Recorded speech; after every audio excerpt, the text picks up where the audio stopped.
Being lost isn't always about location. Sometimes it's about what's going on inside. You might be at home, with everything seemingly in order, and still feel disconnected. Empty. Like something deep within you is off course. And the hardest part is when that feeling spills into your faith. When praying feels pointless, when reading the Bible brings no comfort, when God's presence feels distant, silent. And in that silence, painful questions begin to surface. Does God still care about me? Can He still see me? Is there still grace left for me? I've asked myself those questions.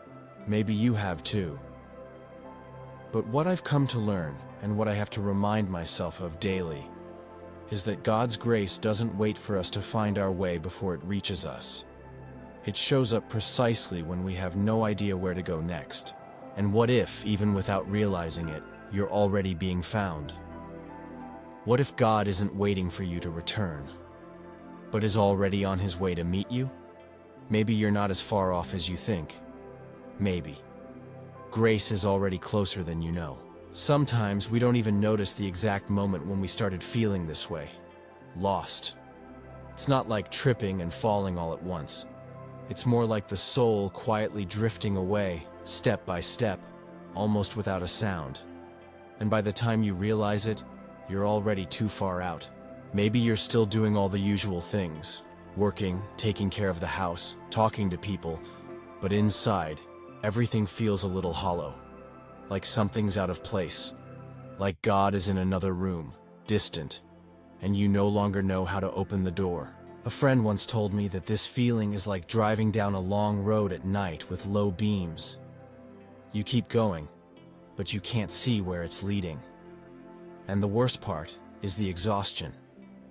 Because sometimes, the soul gets tired of even searching. I met a young man at church years ago who described something like this. He had grown up in a Christian home, was part of the worship team, respected by everyone. But inside, he was exhausted. Not because he lacked faith, but because he could no longer feel God's presence the way he used to. Everything felt automatic, and the pain he carried from unresolved losses only pulled him further away. He blamed himself for it, thought there was something wrong with him, that maybe he had disappointed God in an irreversible way. But the truth is, some days, faith feels heavy. Some days, prayer feels forced, and God's silence sounds like abandonment, and you start to wonder if you're still on the right path. And you don't have to be living through some scandal or moral failure to feel that way. Sometimes the soul gets lost in routine, or after a silent trauma, or when a dream falls apart, or when life simply didn't turn out the way you hoped. That's why the story of Elijah always hits home for me. Because he was a man of God, courageous, someone who had stood up to false prophets, watched fire fall from heaven, and still came to a point where he just wanted to disappear. After everything he'd experienced, Elijah fled into the wilderness and asked God to take his life. He had no more strength, no more hope. He was drained, emotionally shattered. And the most beautiful part is what God does next. He doesn't correct Elijah, doesn't scold him. He feeds him, gives him rest, sends an angel. And later, he speaks to Elijah. Not in the powerful wind, not in the earthquake, not in the fire, but in a gentle whisper. Can you feel the tenderness in that? God finds Elijah in the silence, in his most vulnerable moment, and rescues him. Not with noise, but with presence. I think many of us are in that same wilderness, with an appearance of faith, but a tired heart, trying to keep up, but no longer sure exactly where we're going. And if that's where you are, know that it's not a sign of weakness. It's human, and it doesn't mean God has given up on you. Elijah thought it was over too, and yet God still went after him. And that reminds me of something important. Grace doesn't come because we deserve it. It comes because we need it. The other day, someone I know told me he felt so far from God that he didn't even know where to begin. He said, It feels like I forgot how to believe. That stuck with me. Because a lot of people carry that feeling in silence.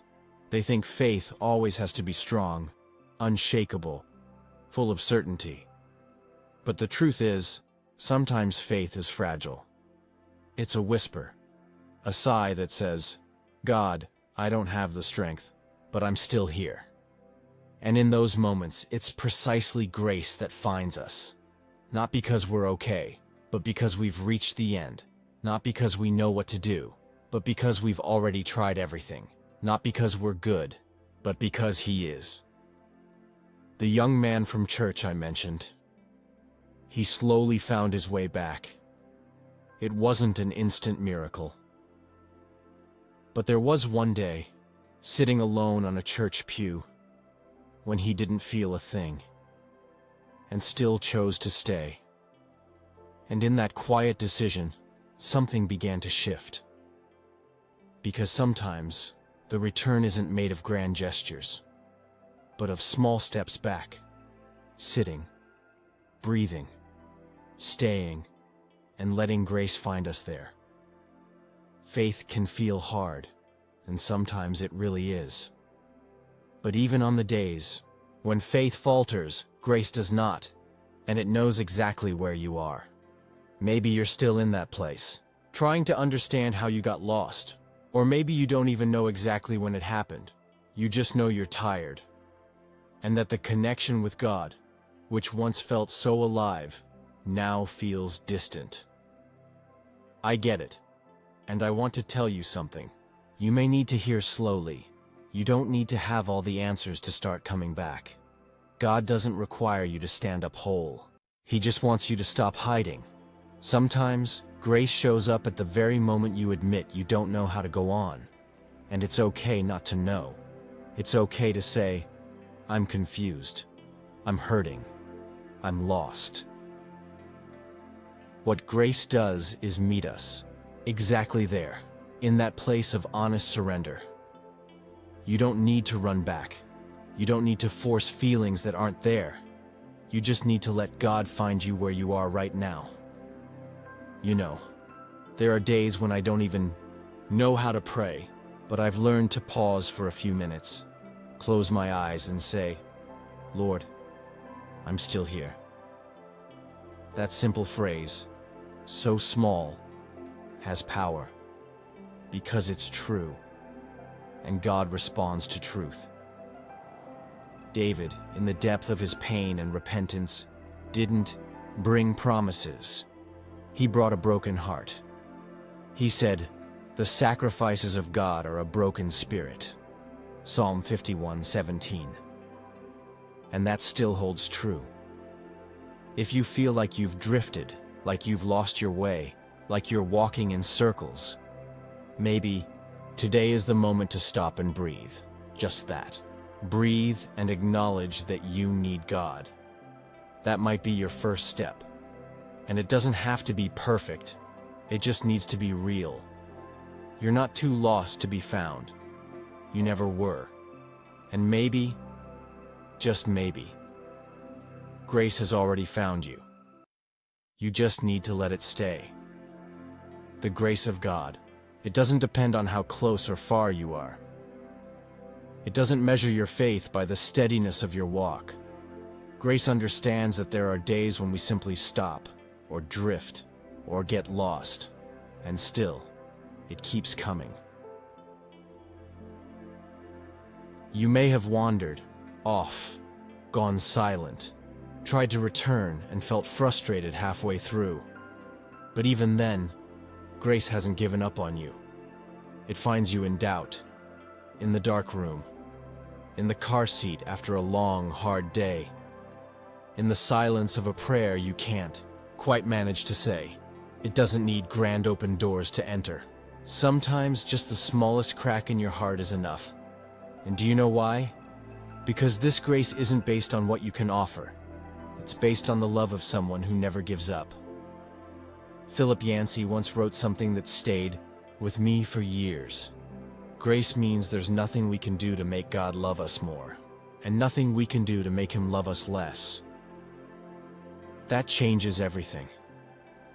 Because in a world where everything feels conditional, where you're expected to perform, show strength, explain yourself, God's grace is the one place where you can simply be and still be loved. If today you feel distant, if your faith is tired and your heart is heavy, don't try to fix everything right now. Just acknowledge where you are. Breathe. Make a little space and allow grace to meet you just as you are. You don't have to come back whole. You don't have to run. You just need to allow yourself to be found. And sometimes, being found isn't about hearing a loud voice, but about feeling a gentle breath of hope in the midst of exhaustion. May that breath find you today, and may you know, no matter how lost you feel, God has never stopped walking toward you. As it is written in Luke 19:10, "For the Son of Man came to seek and to save the lost." You have never been beyond the reach of grace, never.